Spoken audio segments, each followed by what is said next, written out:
versus Captain Falcon. Ready? Go!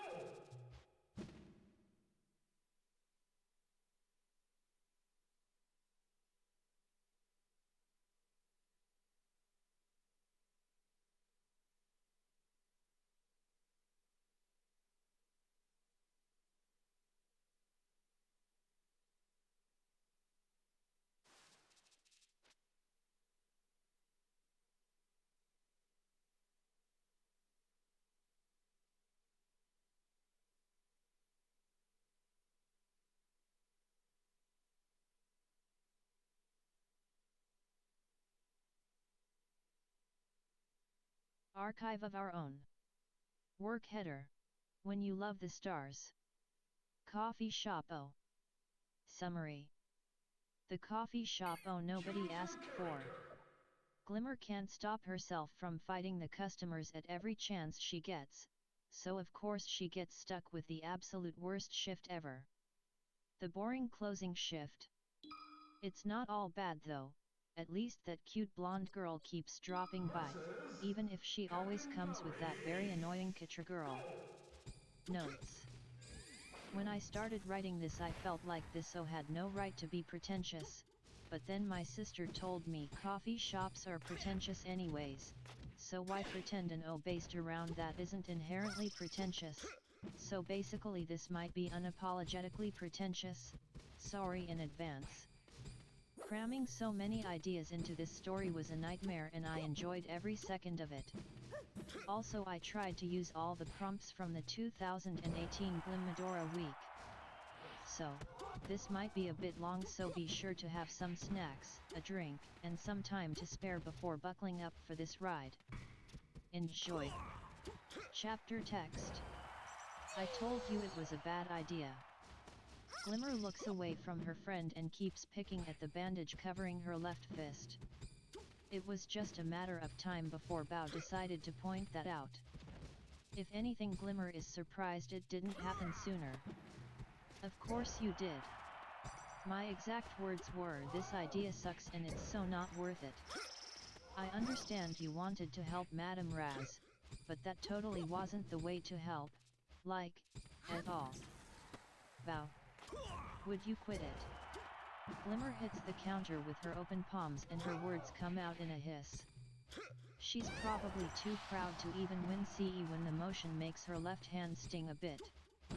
Sorry, I'm just glad the worst thing that came out of this stupid fight was a small wound in your hand and your mom grounding you. She didn't just ground me, she took away my spark, my joy.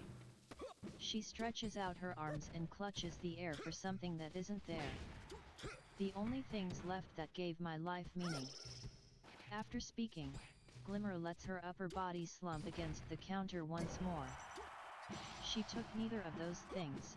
You're still Glimmer, strong, brave, amazing Glimmer. Bao knows Glimmer just wants to mope for some time and after that she'll be back to her chipper mood, but that doesn't stop him for giving her his full support from the start. Ugh, sorry that I'm such a downer, I really appreciate what you're trying to do, I just, ugh. You can be dramatic and wail all you want because your mom grounded you and took away your phone and your Vespa. While speaking he pats Glimmer in the back. I just don't want you getting too wrapped up in your own drama, he adds lowering his voice. Glimmer answers with a non-committal hum. Bao knows better than to push Glimmer while she feels unmotivated. So he walks away and distracts himself by making sure the tables are clean and the chairs are in its place. Closing time is approaching and maybe they can go home early today. The sound of the door opening and steps walking in dashes those hopes. Go. Glimmer raises her head just in time to see a girl with brown hair pushing the door open and waltzing inside the cafe with hands on her pockets and an air of arrogance and ownership in every step. She doesn't remove her sunglasses even if there's no need for them when there's not even sun outside. Glimmer decides she doesn't like her already. Hey, is this place still open? She's followed closely by a slightly taller girl that Glimmer barely pays attention to. We close at 11 p.m. Glimmer replies and she can't keep the boring tone out of her voice. The shorter girl makes a show of taking out her phone and checking the hour. 10:43, she reads out loud. Guess we're still on time, I'll have a skinny latte. After addressing Glimmer, she turns towards her companion. Do you want anything? The girl shakes her head, her ponytail swinging from side to side with the motion. Suit yourself, you know. Oh, thanks. Sounds very annoyed and it's somehow Alright, let's go. Let's go. Before Glimmer has the chance to allow her temper to get the best of her. We want the Zamu run back. Let's go, let's go. Let's clean it up. Glimmer, you're already grounded. Don't make it worse by picking another fight. Type exclamation point fic if you want a link to the actual fanfic. Alright, we're going stadium. 6 out on stream. Thank you. Thank you. Glimmer does her best to whisper I was not expecting. But alright, we're going stadium. Let's go. Let's clean it up. Let's not drop a game. Uh-oh.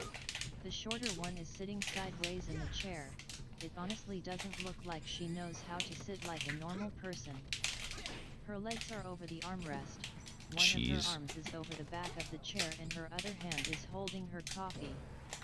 The other girl is hunched on the chair in front, whispering things, and playing with her hands.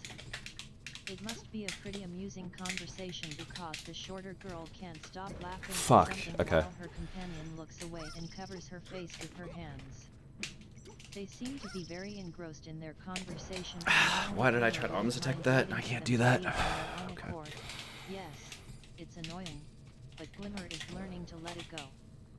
But not today, no. Today she can't have the luxury of closing the shop too late. She doesn't have her trusty scooter to take her and bow home, so they have Let's go. Not too much percent. Soon and rush to catch the last bus if they don't want to walk all the way back home. Hey, so, it's 10:56, you know. Glimmer points out as casually as she can to the unsuspecting customers. Oh, I know what time it is. I have a clock. After talking, the short girl pulls her phone out of her pocket and dangles it from side to side in Glimmer's face. Okay. If Glimmer felt bad before for interrupting their conversation, she already got over it. Glimmer can feel her blood boil. She hasn't fought I choked that up throw. The up throw should have been a kill. She wouldn't do it ever again, but she can already feel herself breaking that promise. That is until... Citra, it is pretty late. Maybe we should really go. That comment nice. And she uses the next seconds to actually look at the girl talking. She has nice blonde hair, and soft blue eyes, and her big shoulders are hunched, making her look apologetic. Her whole image makes Glimmer feel warm. There's also a band-aid over her nose, and those kinds of things would make any other person look a bit tough, but for some reason it doesn't seem to work that way with this soft-spoken girl. Citra slowly looks back at her companion with an unamused expression. But upon seeing the pleading look on the girl's face, she decides to give in. You're such a people pleaser. Bye, Ian. She stands up so quickly her chair falls backwards. Without even bothering to throw away her empty disposable cup. Nice! Let's go. Let's go. Citra, wait. Her companion scrambles to place the chair. No. That's not what I wanted. But before leaving the shop, she spares a glance towards Glimmer and smiles apologetically. Several seconds go by and Glimmer finds herself unable to move from her spot or stop thinking about that shy smile that could light up her room. So, what was that about? Bo's voice breaks through the trance and it startles Glimmer so much she almost falls back. What are you talking about? But Bao doesn't graces that question with an answer. He just smiles knowingly. Shut up and hurry. No! Fuck! I didn't say anything. Her second encounter with the girl comes faster than expected. I'm so sad. This is my worst match. This is such a difficult matchup for me right now. It's so hard. About the blonde girl with a nice smile when the girl is already walking into the shop. This time she isn't together with that other annoying girl, Kitra. Let's compose ourselves. Her outfit is some loose jogging pants, an oversized t-shirt, with the sleeves rolled up and running shoes. It's nothing fancy, but it still dazzles Glimmer a bit. She looks so cool and collected with her worn-out backpack hanging from her shoulder and one hand on her pocket. She still has a band-aid over her nose, but this time the color seems different from the one she had last time. Her hair looks a bit mussed but still kept tidy in a ponytail. Glimmer decides to look away before oh my god, are you kidding me? She's been staring at one customer for 1 second too many. It's a good call, cause out of the corner of her eye she notices the girl already walking towards her. Hey there. Glimmer greets once the girl reaches the counter, and she manages to keep her voice level despite her mind going haywire because oh crap, this girl is so cute and I've only seen her once, but I can't stop thinking about her already. Hi. The girl runs a hand through her hair and looks down. Glimmer can't help but bite her lip to hold in a whimper. Damn it, is this girl actively trying to raise Glimmer's blood pressure? Because everything she has done so far is making Glimmer's heart beat faster.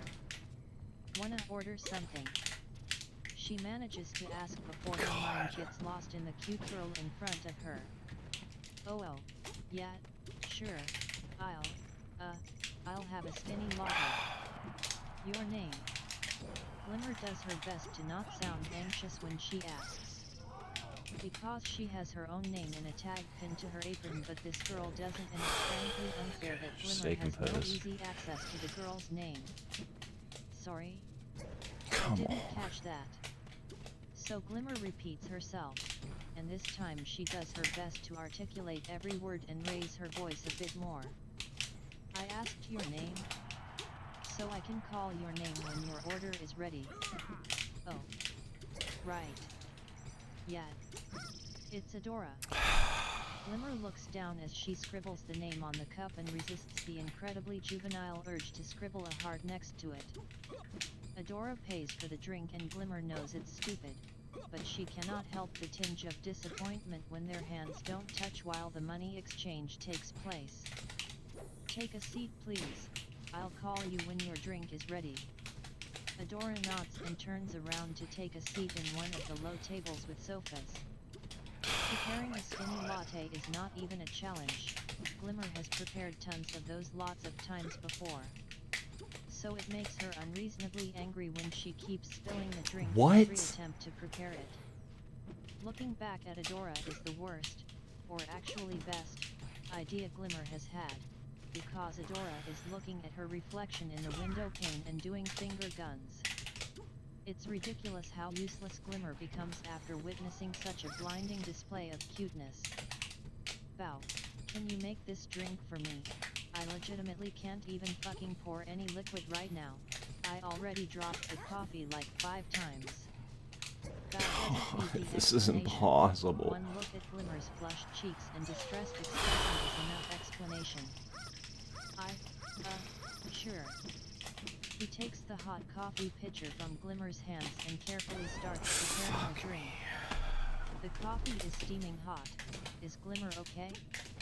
Didn't she get a bit burnt? The girl is staring intensely at both hands preparing the beverage, and it's honestly making him a bit nervous. While I take care of this, would you mind bringing a couple of coffee sacks from the back of the store? Manual labor is far easier and helps Glimmer spend some of the nervous energy that is filling her body. No problem, she replies with a very tense smile, and she walks stiffly towards the back of the shop. Some of the coffee burns in her hands are starting to sting. Fuck me, dude, that matchup's so hard. If it was any other character. The heavy lifting, she comes back to the counter. Fuck. Already I'm so upset. with her coffee in hand. The girl places the cup in front of her with care that a stupid disposable coffee cup doesn't I'm deserve. so mad. After getting comfortable, If it was any other she character, digs through her backpack until she finds what it's she's by looking far for. my worst matchup. It looks like a magazine, but upon closer inspection Glimmer concludes it's a comic, a Wonder Woman comic.